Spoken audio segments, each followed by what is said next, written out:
So using the values of operating leverage and financial leverage, we calculate the combined leverage, and this can then be used. Yes, absolutely right. This can then be used for calculating the percentage change in EPS. So you are given that sales increased by 5%, so the percentage change in EPS is coming to 12.6%.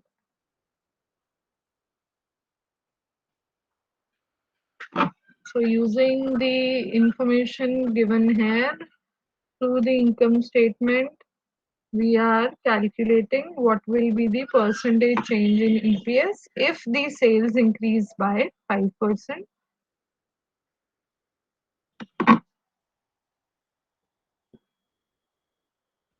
Moving to another question.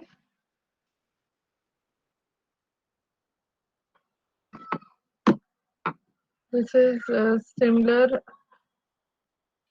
to what we did. Have we practiced this question or was that some other question which we took that day? I think ये वाला practice कर चुके हैं हम.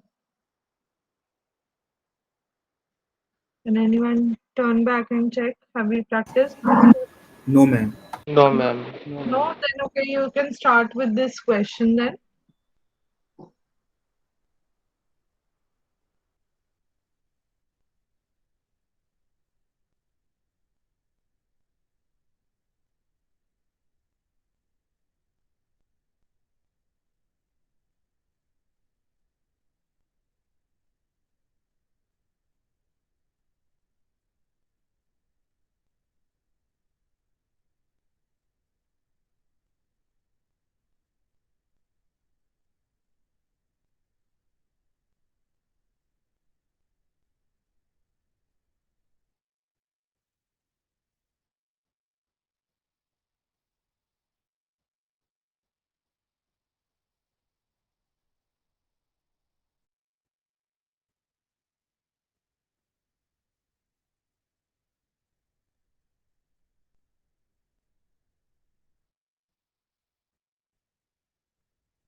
For the first part, percentage in change in EBIT is coming to 20%. Second, 7.2%. Calculate for the third part.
Yes, absolutely right. So for the third part, the percentage change in taxable income is 19.2%.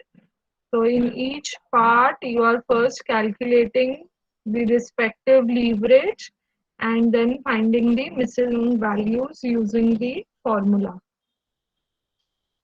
So I hope this is clear to everyone. The answers are there on your screens. One last question from leverage. Ma'am हाँ जी बेटा बताओ. Ma'am ये EBIT calculate करने का कोई formula है या फिर हमें पूरा शुरू से सॉल्व करना होगा हमें? बस आपने ऑपरेटिंग लीवरेज का जो फॉर्मूला, जैसे फॉर एग्जांपल फर्स्ट पार्ट में operating leverage is contribution upon EBIT. इससे आपने ऑपरेटिंग लीवरेज कैलकुलेट कर लिया, आपको कंट्रीब्यूशन भी दिया हुआ है और आपको ईबीआईटी भी दिया हुआ है. और the other formula for operating leverage is percentage change in EBIT upon percentage change in sales. How much is the operating leverage coming in the first part?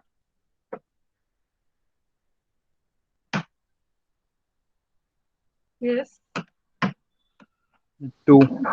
2 आ रहा है. 3 लाख बाय 1,50,000. यस, 2 आ रही है वैल्यू. तो अब जो आपके पास ये वैल्यू आई है 2 की, you put it in this formula. इसमें अब आपको पता है कि 10% आएगा यहाँ पर परसेंटेज चेंज इन सेल्स. तो परसेंटेज चेंज इन ईबीआईटी के आ गया 20%. तो आप जो दोनों फॉर्मूलाज हैं ऑपरेटिंग लीवरेज के, आप वो यूज कर रहे हो. Through one formula you are deriving the value and through the second formula you are finding the missing value. Okay ma'am. ठीक है. ऐसे ही आपने बाकी दोनों पार्ट्स में भी करा है. पहले आपने सेकंड पार्ट में फाइनेंशियल लीवरेज कैलकुलेट करी, उसके आंसर से आपने सॉल्व करा है part. And then in the third part you are calculating the combined leverage. Ma'am financial leverage का मैम दूसरा पार्ट कौन सा है? बेटा पहले using the concept of financial leverage, पहले तो फाइनेंशियल लीवरेज का आंसर कैलकुलेट करोगे. यस उसका मैम. होता है percentage change in EBIT upon percentage change in EBT. जो आपको टैक्सेबल इनकम दिया हुआ है वो अर्निंग बिफोर टैक्सेस होता है, ईबीटी। Okay ma'am. ठीक है, okay, I hope now this question is clear to everyone. One last question from the concept of leverage. Wait, I'll just display the question here.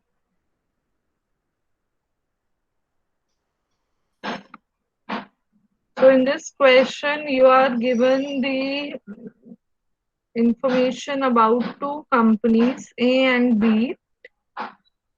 Equity shareholders, now if you see that for both the companies, the earning before interest and taxes, EBIT, is 1 lakh. The difference for both the companies in their capital structure is that company A is an all equity firm while company B has 50% equity and 50% debt. Both the companies are earning a return of 20% on capital employed. The equity shareholders of A Limited find to their dismay that in spite of the same return by their company on the capital employed, for both the companies class आप देखोगे जो capital employed है वो 5 lakh rupees है। Company ए का 5 lakh 100% equity से आ रहा है, कंपनी बी का 5 लाख 50% इक्विटी 50% डेट से आ रहा है, बट दोनों का जो रिटर्न है वो 20% है, which means they are then earning a return of 1 lakh rupees. 20% of 5 lakh gives you EBIT as 1 lakh. Now, earning per share of A Limited is coming out to be much lower than the earning per share of B Limited. You are required to state for the satisfaction of the shareholders of A Limited the reason for such lower earnings per share. Assume that the tax rate is 30%. So at the onset, you can see that the two companies differ in their capital structure. इसका मतलब जो difference आ रहा है EPS का वो आ रहा है बिकॉज ऑफ फाइनेंशियल लीवरेज।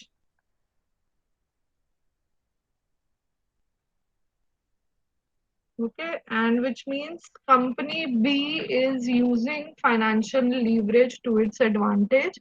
इसकी degree of financial leverage greater than 1 आएगी। तो स्टेप 1 ऑफ द क्वेश्चन में क्योंकि आपको पूरा एक्सप्लेनेशन देना है with facts, please calculate EPS for A and B and then calculate the financial leverage for A and B.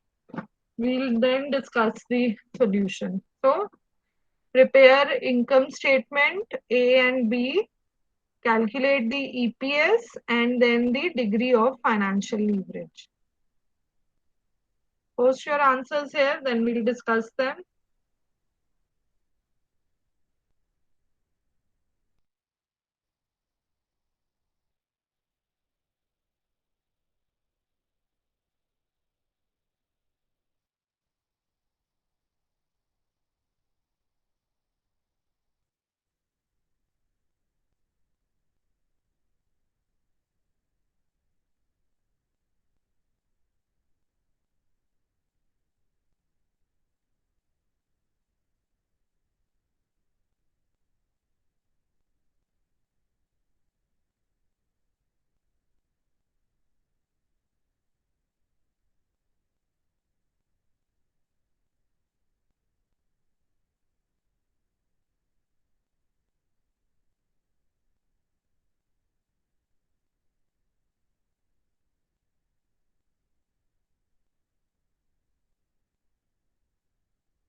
Rest of you also derive these values, then I'll explain you the next part of the question. Aman, check your calculation for company B.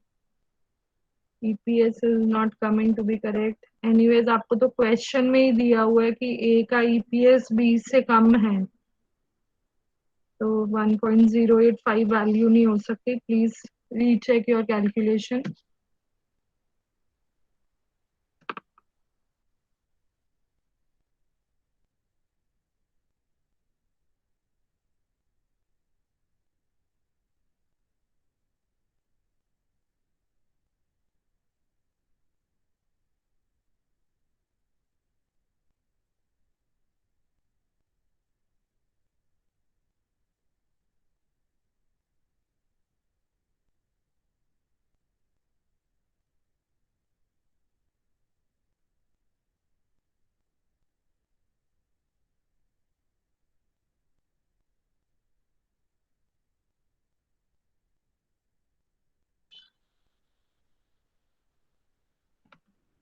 I hope the rest of you have come to this value.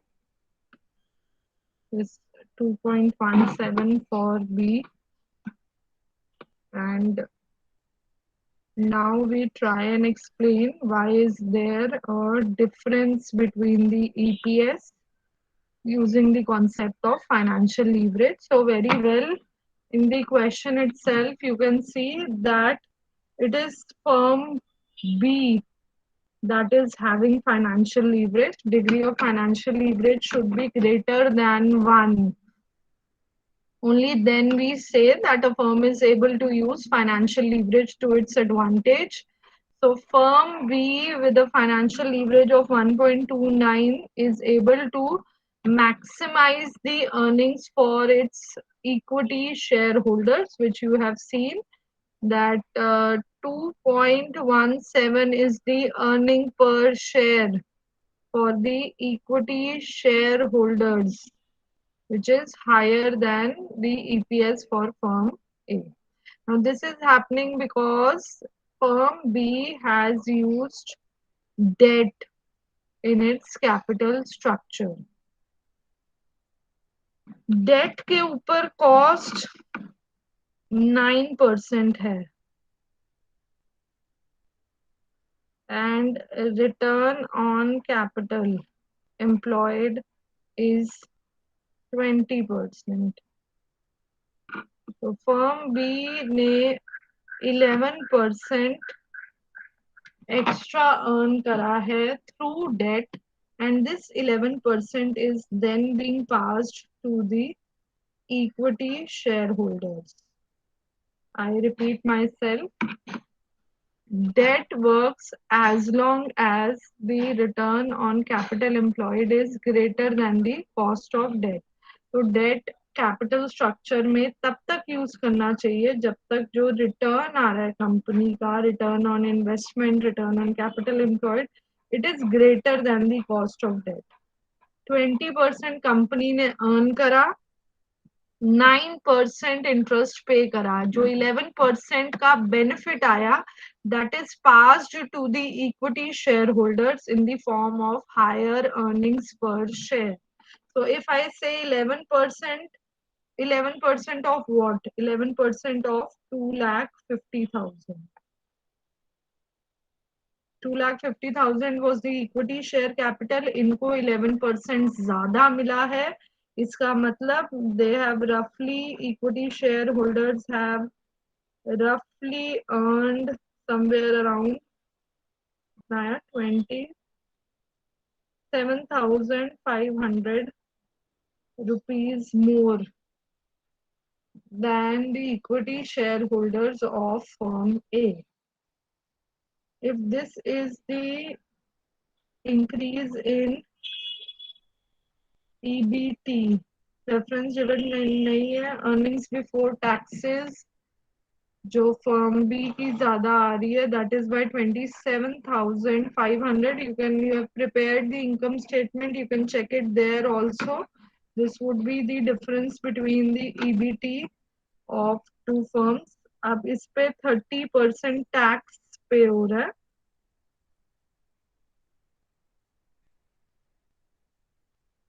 Just let me calculate. So this is coming out to be 8250. 8250, if you deduct it here, 19250. This is the extra which the equity shareholders are getting in this firm. Number of equity shareholders is 25,000. ये मैं सिर्फ extra वाली value आपको explain कर रही हूँ. This 19,250 extra earnings are for equity shareholders. So what will be the extra EPS per share? 19250 divided by 25,000. 25,000 is the number of equity shareholders in firm B. तो इसका मतलब फर्म ए के comparison में यहाँ पर हर इक्विटी शेयर होल्डर को 0.77 rupees ज्यादा मिल रहे हैं, which you already have seen here when you calculated the value of PS. 1.4 आ रहा था A का and B का आ रहा था 1. I'll just explain, just let me complete. For B it was 2.17. So this difference is 0.77 per share, which has been explained here. Also, the number of equity shareholders is lower in case of firm B. तो जो भी earnings है firm A में 50,000 equity shareholders में divide हो रही थी, firm B में वो earnings 25,000 equity shareholders पे divide हो रही हैं. So that is bringing the difference in the EPS. Yes, Pranath, you have a question. We get this 27,500. This is 11% of 2,50,000.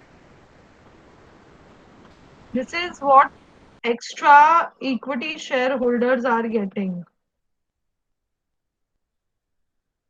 जो फर्म ए में कॉस्ट पड़ रही है, that is 20%. Return on capital employed for both the firms is 20%. But B Limited is using 9% debt. Yes. This 9% debt is lower than the return on capital employed by 11%. जो ये 11% का benefit है वो किसको जाएगा? वो इक्विटी शेयर होल्डर्स को जाएगा.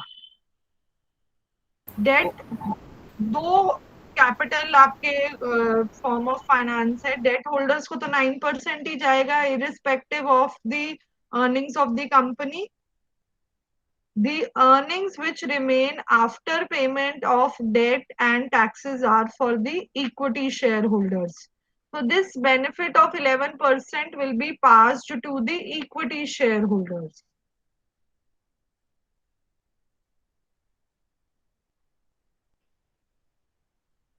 And this 11% we will take on the equity share capital जो 2,50,000 है. अगर आप इसमें कंफ्यूज हो रहे हो, आपने जब इनकम स्टेटमेंट बनाई है, आपने जहां पर ईपीएस कैलकुलेट करा है, आप वहीं पर इसको एक्सप्लेन कर सकते हो. Firm A and B, how much was the earning available to equity shareholders coming before you divided it by n? हाँ बताओ. Earning after tax is 70,000 in case of A and 54,250 in B. तो difference क्या है प्रणत? Ma'am, एक second. 19250 आना चाहिए difference. 15750. 19250 आना चाहिए. तभी तो 0.77 का डिफरेंस आया। तो आर दिस 750 वैल्यूज का तो डिफरेंस होगा ही ना, तभी तो 1000 कंप्लीट होगा। एक्स्ट्रा 19 to 50 आना चाहिए just, and then you are getting 1.4 and 2.5. let me check, हाँ 54250 ही आ रहा 2.1 है। से होगा। जो 19250 आ रहा है, just a second, how should I explain this? 19250 जो डिफरेंस आ रहा है वो इक्विटी शेयर होल्डर्स के लिए आ रहा है difference. Is this value correct? 19250।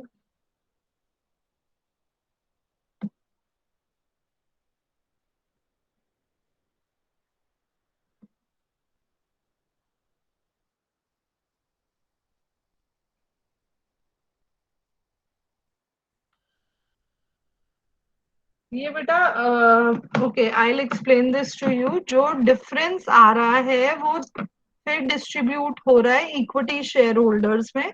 The reason of this 19250 coming here is that we have only 25,000 equity shareholders in firm B. तो जो एक्स्ट्रा आ रहा है 19250 वो सिर्फ 25,000 में डिस्ट्रीब्यूट हो रहा है। Basically what I am trying to explain is कि जब आप कैपिटल में डेट यूज करते हो, I will reframe everything, don't get confused, I will reframe this part. when you use debt in your capital structure and if you are earning more than the cost of debt, then the advantage goes to the equity shareholders. This is clear? Yes ma'am. Yes. अब आपके question में आप 20% return earn कर रहे हो जबकि cost of date 9% है। अगर यही ऑपोजिट केस होता, आपका कॉस्ट ऑफ डेट 20% होता और रिटर्न ऑन कैपिटल 9% होता, तो फाइनेंशियल लीवरेज का आपका नेगेटिव इम्पैक्ट आता। ठीक है, financial leverage works to the benefit of the firm only till the point where return on capital employed is more than the cost of debt. Now, in this case, 11% is the benefit that is accruing to the equity shareholders. 11% of 2,50,000. This entire benefit is going to the equity shareholders. Earnings okay, I am sorry, ये earnings before tax में होना चाहिए ना difference. मैंने earnings available to equity share holders में कर दिया, तभी सारी कंफ्यूजन हो गई। ईबीटी में डिफरेंस होना चाहिए करना। अब चेक करो एक बारी। ईबीटी के लिए डिफरेंस ये नहीं आएगा। 19250 नहीं आ रहा डिफरेंस? नहीं मैम, वहाँ पे 77,500 है फिगर और एक 1 लाख है, तो 500 आएगा लास्ट में। हाँ तो 27,500 आना चाहिए ना डिफरेंस। वहाँ पे 23,500 हाँ 22,500 कितना आ रहा है? 22,500 आएगा डिफरेंस वहाँ पे ईबीटी। 22,500 आ रहा है। जी मैम। वैसे ईबीटी का डिफरेंस क्यों लेंगे जब यहाँ पे हमने टैक्स माइनस करने के बाद एक्स्ट्रा वही, अमाउंट। वो सेम ही बात है। आई वॉज गेटिंग कंफ्यूज कि वहां पर डिफरेंस शायद ठीक आ रहा है, फिर टैक्स की वजह से कुछ चेंज आ रहा है, बट एनी केस डिफरेंस तो यही आना चाहिए। जो ये बेनिफिट है वो इक्विटी शेयर होल्डर्स को जाएगा। ठीक है, अब ये बेनिफिट जो मॉनेटरी टर्म्स में बनता है, that is 11% of 2,50,000 coming to 27,500। इसमें से टैक्स माइनस करके 19250 अर्निंग्स एक्स्ट्रा मिल रही हैं फर्म बी के इक्विटी शेयर होल्डर्स को, which then amounts to 0.77 per share extra for shareholders of firm B. For this difference, I will look for a better explanation कि ये income statement में कहाँ पे prove हो रहा है। पर अभी फिलहाल के लिए आप ये वाला पार्ट से कंफ्यूज मत हो, because I'm not getting a valid explanation for income statement. But this explanation stands at extra advantage to equity shareholders, which is coming to 27,500. पहले प्रणत आपको ये 27,500 क्लियर है, and the rest of you also in the class. 11% advantage to equity shareholders. Equity share capital is 2,50,000. So this advantage is coming in the form of extra earnings before taxes of 27,500. उसमें से tax minus करा तो extra जो earning आ रही है वो 19,250 आ रही है, divided by number of equity shares coming to 0.77, which you are able to verify through the already calculated EPS for firm A and B. So this explanation is actually helping you give a valid justification to shareholders of firm A that one, number of shareholders in firm A is more than the number of shareholders in firm B.